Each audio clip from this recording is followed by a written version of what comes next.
क्या नाम है आपका? क्या पूरा मामला है?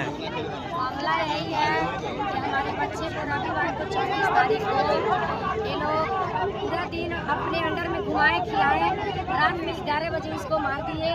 इसके बाद से हम लोग पूरा रात खोजे, हम लोग को उतना पता नहीं था उसके बारे में, लेकिन हम लोग पूरा रात खोजे और सोमवार को कंप्लेन की, हम लोग का कोई सुनवाई नहीं हुआ।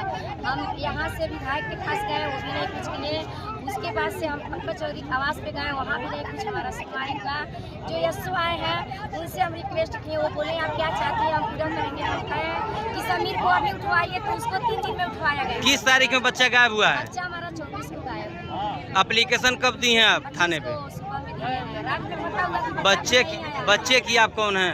माँ है। बच्चा कितना उम्र का था? 12 साल का उम्र। किस क्लास में पढ़ता था? आज में पंडित विद्यालय में पढ़ता है। जो लोग मारे हैं आपको पता है? क्या नाम है? क्या नाम है? साहब है। आप लोगों का कुछ मामला भी था क्या? अरे नहीं, मामला नहीं था। वो 5 महीना पहले अपने घर में मर्डर किया था, उसमें गवाही मांगा, हम लोग नहीं दिए। कौन से बिरादरी के हैं वो लोग? मुस्लिम है। पुलिस अभी क्या की है अभी तक? पुलिस पैसा पे बिक गई, हमारा कोई साथ नहीं है। जो हम मांगे वो हमको नहीं मिला। हमको पता हुआ कि आवास में हमारे बच्चा को रखा गया है, तो आवास का हम मतलब चेक कराना चाहिए, वो लोग हमको नहीं किए। हमको अभी बच्चा कहाँ से मिला है?